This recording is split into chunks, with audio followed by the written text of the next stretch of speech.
Hello बच्चों, कैसे आप लोग। स्वागत है आपका आपके फेवरेट चैनल स्टडी विद चिराग पे।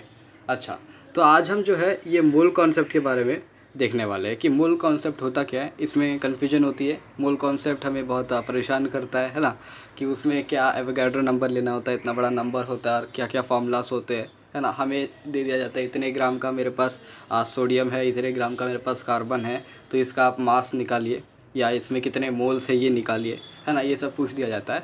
तो हम इसी के बारे में इसको अच्छे से डिस्कस करते हैं कि मूल कॉन्सेप्ट क्या होता है और उसको हम आसानी से जल्दी से हम उसको कैसे करेंगे। ठीक है, तो इसमें हम थोड़े बहुत क्वेश्चंस प्रैक्टिस कर लेंगे ताकि हमें आसानी हो मूल कॉन्सेप्ट में। ओके, शुरू करते हैं आज के वीडियो को। ओके, तो सबसे पहले मोल पढ़ रहे हैं तो मोल की डेफिनेशन होनी चाहिए। ठीक है, तो उसका बेसिक से जो हमें डेफिनेशन पढ़ाया जाता है वो है it is the amount of a substance. ठीक है, it is the amount of a substance that contains as many particles as there are atoms in exactly 12 gram of settle isotope. ठीक है, इसका मतलब क्या हुआ। ठीक है, इट इज़ द अमाउंट, एक सब्सटेंस का अमाउंट है। ठीक है, इतना अमाउंट, इतना मतलब समझ लो इतना अमाउंट है। ठीक है, that contains as many particles, मतलब फॉर एग्जांपल मेरे पास इतना बड़ा ब्लॉक है तो इस ब्लॉक में मैं इतना सा जो पार्ट है वो ले लूँगा। ठीक है, तो ये जो इतना सा जो पार्ट है इसमें इतने पार्टिकल्स होने चाहिए, इसमें इतने पार्टिकल्स होने चाहिए जितने एटम्स होते हैं एग्जैक्टली 12 ग्राम C12 आइसोटोप के। C12 आइसोटोप का अगर मैं यहाँ पे 12 ग्राम सैंपल लूँगा 12 ग्राम का, तो हमें बहुत सारे आइटम्स होंगे उसके। और ये जितने आइटम्स होते हैं इतने ही पार्टिकल्स अगर इतने से पार्ट में होंगे तो इस पार्ट को हम क्या बोलेंगे, इस ब्लॉक का 1 मोल। ठीक है, तो बेसिकली हम इसको मोल को क्या बोल सकते हैं, मोल एक तरीके का यूनिट है। ठीक है, मोल एक क्या है, वो एक यूनिट है। जैसे हम बोलते हैं एक डज़न बोलते हैं, एक डज़न बोलते हैं, है ना। एक डज़न कितना होता है, 12 यूनिट्स। एक डज़न अंडे मतलब 12 अंडे आते हैं। ठीक है, वैसे होता है एक स्कोर, वैसे एक स्कोर कितना होता है 20 यूनिट्स। एक एक स्कोर कितना होता है 20 यूनिट्स होता है ना। तो वैसे ही जो है हमारा जो ये पे मोल है, मोल जो हमारा मोल होता है वो किसके बराबर होता है, एवोगाड्रो नंबर के बराबर। ठीक है, तो उसी तरह से जो एक मोल होता है वो किसके बराबर होता है, Na के बराबर। Na क्या होता है एक्चुअली, ये आप बाद में पढ़ेंगे। अगर आप 10th में है या 9th में है तो आप Na नहीं जानते होंगे, 11th में आप इसे जानेंगे। Na क्या है, एवोगाड्रो नंबर को हम ऐसे रिप्रेजेंट करते हैं। ठीक है, एवोगाड्रो नंबर जो है ये है एवोगाड्रो नंबर 6.022 इंटू 10⁻23। ठीक है, ये जो है इसे हम एवोगाड्रो नंबर बोलते हैं और इसे हम रिप्रेजेंट करते हैं किससे, Na से। ठीक है, तो ये 6.022 इंटू 10⁻3 जो है ये एटम्स हो सकते हैं या मॉलिक्यूल हो सकते हैं, कुछ भी, क्योंकि पार्टिकल बोला है ना। पार्टिकल तो कुछ भी हो सकता है, इलेक्ट्रॉन हो सकता है, प्रोटॉन हो सकता है, न्यूट्रॉन, एटम, कुछ भी हो सकता है ना। मॉलिक्यूल भी। तो एक मोल का मतलब बस इतने यूनिट्स, है ना। ऐसे ऐसे बोले तो यहाँ पे एक डजन में 12 अंडे हो सकते हैं, 12 बैट्स हो सकते हैं, 12 पता नहीं क्या क्या हो सकते हैं ना, बहुत कुछ हो सकता है। वैसे यहाँ पे भी बहुत कुछ हो सकता है।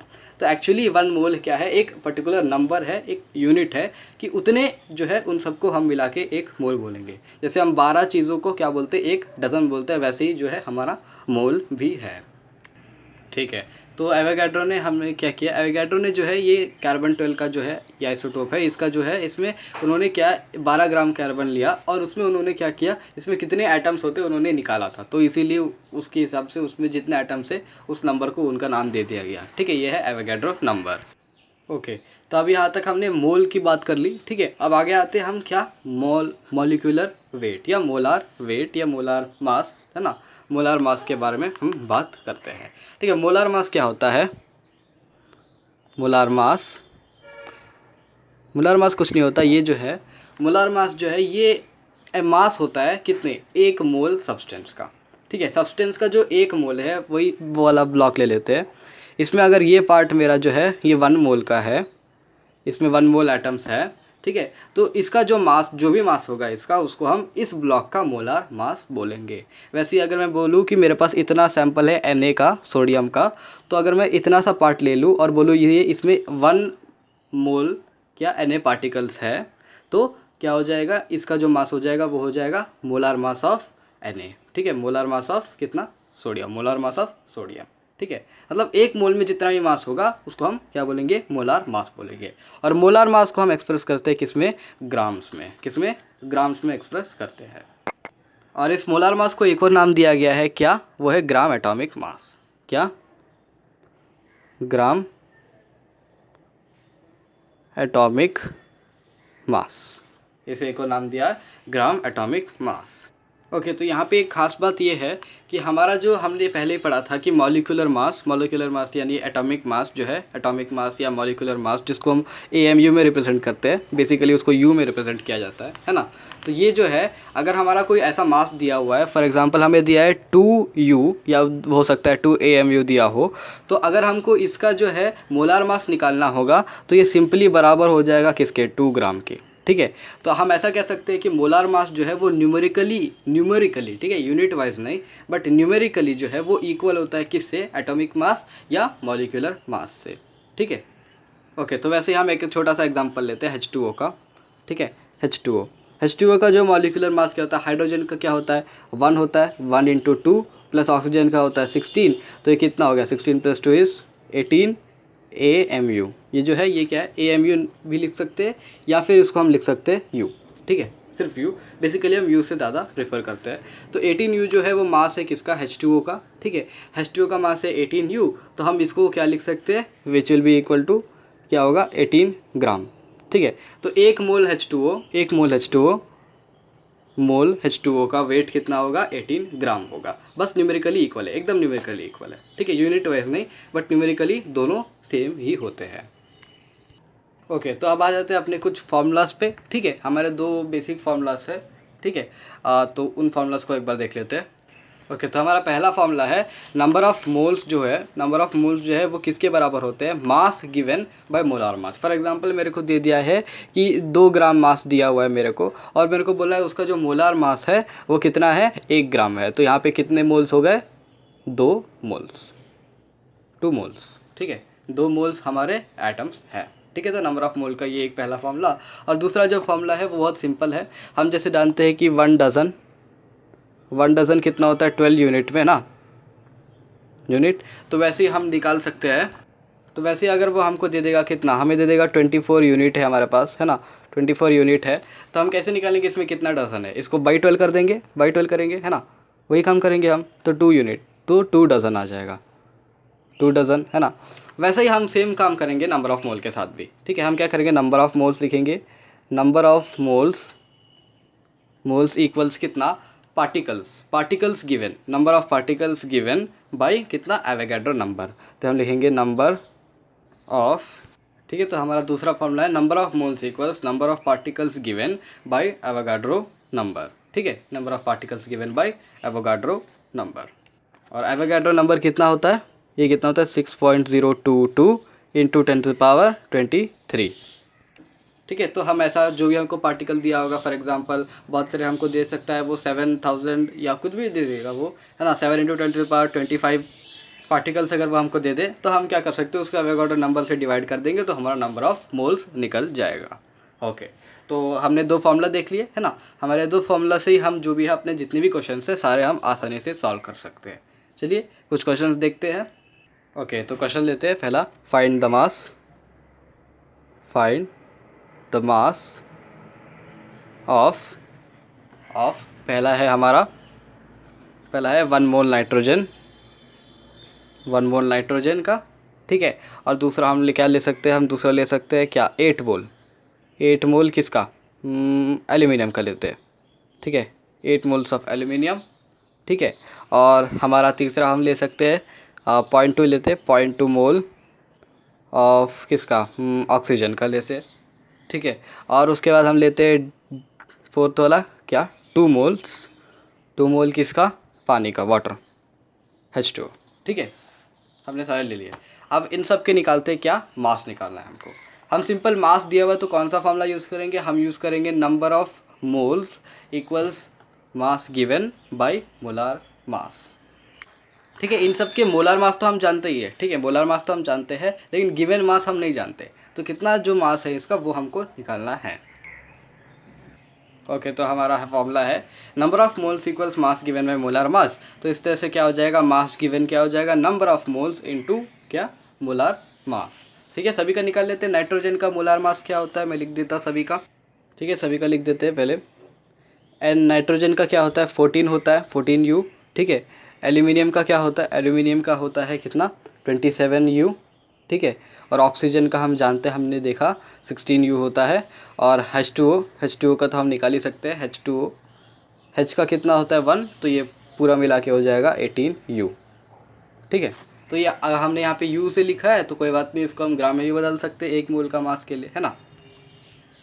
ओके, तो पहला लिख देते हैं 1 मोल N है। ठीक है, हमें मास क्या हो जाएगा, mass will be equal to, mole कितना है 1 इंटू कितना, मोलार मास कितना था इसका 14 ग्राम। ठीक है, तो ये हो जाएगा 14 ग्राम का मास हमें दिया हुआ है। ओके, तो वैसे बी का निकाल लेते हैं हम। बी का क्या हो जाएगा मास, बी का मास हो जाएगा कितना, कितना दिया 8 मोल इंटू इसका मोलार मास है 27। ठीक है, तो ये कितना हो जाएगा, तो ये कितना हो जाएगा, ये हो जाएगा 216 ग्राम। वैसे हमारा सी भी निकाल लेते जल्दी से, 0.2 दिया है ना, कोई बात नहीं, 0.2 तो क्या हुआ, हम मल्टीप्लाई तो कर ही सकते हैं, है ना। तो ये है 0.2 इंटू ऑक्सीजन का मोलार मास है कितना 16, which will be equal to, हम इसको ऐसे कर सकते हैं 216 कितना होता है 32/10 इज 3.2 ग्राम्स। अब ऐसे डी का निकाल लेते हैं। डी का क्या है, मास इक्वल्स H2O, 2 मोल दिए, और इसका मॉलिक्यूलर मास, हम मॉलिक्यूलर मास है, अगर हमको नहीं पता इसका मॉलिक्यूलर मास तो हम निकाल सकते हैं। H2O कितना है, H का कितना है 1 into 2 is 2 and 2 plus O का कितना है 16, तो 2 प्लस 16 इज़ 18U, माने 18 ग्राम। ठीक है, तो हम यहाँ पे 18 लिख देंगे, विच इक्वल्स कितना हो जाएगा ये 36 ग्राम्स। तो हमने सारा का जो है मास निकाल लिया। अब वैसे ही आपको पूछ सकता है कि हमने आपको मास दे दिया है, आप हमको अभी मोल्स निकाल के दिखाइए, या वो पूछ सकता है इतने पार्टिकल्स है, आप हमको नंबर ऑफ मोल्स निकालिए। ठीक है, तो वही करते हैं हम। ठीक, तो वो क्वेश्चन लेते हैं। ओके, तो हमारे पास 2 क्वेश्चन है। ठीक है, फाइंड मोल्स ऑफ, यहाँ पे मोल्स निकालने बोला है, moles of 22 gram of CO2 carbon dioxide and 51 gram of NH3 ammonia. ठीक है, तो हम निकाल देते हैं सबसे पहले इनके मोलार मास। कार्बन का क्या होता है, हम कार्बन का जो है वो 12 ही ले लेते हैं। ठीक है, हमने देखा कार्बन 12 का जो है वो 12 होता है, बट फिलहाल हम कार्बन को भी हम 12 ही लेते हैं। ठीक है, और नाइट्रोजन का हमारा कितना था, नाइट्रोजन का है 14, ऑक्सीजन का है 16, और हाइड्रोजन का कितना है 1। सारे यू में है मोलार मॉलिक्यूलर मास, है ना, वगैरह वगैरह। ठीक है, तो हम बाकी के इनके मॉलिक्यूलर मास निकाल सकते हैं, हमें एटॉमिक मास मालूम है, मॉलिक्यूलर मास निकाल सकते हैं। ठीक है, जल्दी से मास मोल्स निकाल देते चलिए। ठीक है, तो यहाँ पे लिखा है नंबर ऑफ मोल्स। ठीक है, number of moles equals mass given by molar mass. Mass कितना दिया है 22 ग्राम दिया हुआ है ना, 22 ग्राम, और मोलार मास क्या होगा, कार्बन का है 12। ठीक है, हम लिख सकते हैं 12 प्लस ऑक्सीजन कितने हैं 2 है ना, ऑक्सीजन 2, तो 2 इंटू 16 होता है कितना 32, विच equals how much 2 + 2 4 and this also 4, तो 44 ग्राम हम काट सकते हैं, विच इक्वल्स 0.5 मोल्स। कितने दिए हुए, कितने मोल्स दिए हमें कार्बन डाइऑक्साइड के 0.5, मतलब आधे मोल्स दिए हुए हैं। ठीक है, तब जाके उसका 22 ग्राम मास आया है। ओके, तो वैसे अपने बी वाले क्वेश्चन का भी निकाल लेते हैं। हमारा क्या है, बी क्वेश्चन में दिया हुआ है हमें 51 ग्राम्स, है ना। तो नंबर ऑफ मोल्स इक्वल्स कितना 51 ग्राम, 51 ग्राम बाई मोलार मास क्या होगा, एन का है 14। ठीक है, 14 प्लस H3, मतलब 3 1 ज़ा 3, विच इक्वल्स 3 + 4 इज हाउ मच 7 और 1, तो 17। ठीक है, 17 ग्राम्स। तो हम इसको डिवाइड कर सकते हैं, 17 3 ज़ा 51 होता है ना, 1 ज़ा 3 ज़ा, तो नंबर ऑफ मोल्स कितने आ गए 3 मोल्स। ठीक है, हो गया हमारा सोल्यूशन। तो इसने इतने आराम से हम कुछ भी हमको जो भी दिया हो, हमें दे सकता है Na का निकालो, है ना, Na सोडियम का निकालो, या फिर किसी और का निकालो, H2SO4 का निकालो, किसी का भी निकालो, हम आराम से यहाँ पे निकाल सकते हैं। इसी तरह से एक पार्टिकल वाला क्वेश्चन ले लेते हैं, सारे कवर अप हो जाएंगे। एक क्वेश्चन है हमारा, ओके, तो हमारा क्वेश्चन है find moles of 8.066 × 10⁻23 number of N atoms, N माने नाइट्रोजन एटम्स। ठीक है, नाइट्रोजन एटम्स जल्दी से कर लेते हैं। हमारा क्या है मोल्स, है ना, तो नंबर ऑफ मोल्स इक्वल्स कितना, क्या होता है number of particles given by Avogadro number. Particle कितने दिए हुए 8.066 इंटू 10⁻23। पार्टिकल एटम को भी हम पार्टिकल ही बोलते हैं, मॉलिक्यूल को भी पार्टिकल बोलते हैं, किसी भी चीज़ को हम पार्टिकल बोल सकते हैं। ठीक है, बाय एवोगाड्रो नंबर क्या होता है 6.022 इंटू 10⁻23। ठीक है, तो ये तो यहाँ से कट जाएंगे ये दोनों। ठीक है, अब इनको डिवाइड कर देते, क्या आ जाते देखते हैं। ठीक है, तो अगर मैं इनको डिवाइड करता हूँ तो ये हो जाएगा 1, ये हो जाएगा 1.33 9 ऐसा कुछ आएगा। ठीक है, तो हम ऐसे ही लिख देते हैं 1.339 क्या मोल्स। ठीक है, तो ये हो गया हमारा आंसर। हमारे कितने दिए, 1.339 मोल्स हमें दिए हुए हैं। ओके, तो बस मोल्स के लिए बस इतना ही है और ज़्यादा कुछ टफ नहीं है। यहाँ पे हम आराम से कर सकते हैं, बस एक यूनिट की तरह अगर हम ले तो हम इसमें जो भी क्वेश्चन हमें मिलेंगे वो हम आराम से इसके कर सकते हैं। ओके, तो आज के लिए बस इतना ही, मिलते हैं अगले वीडियो में, तब तक के लिए थैंक यू, बाय बाय।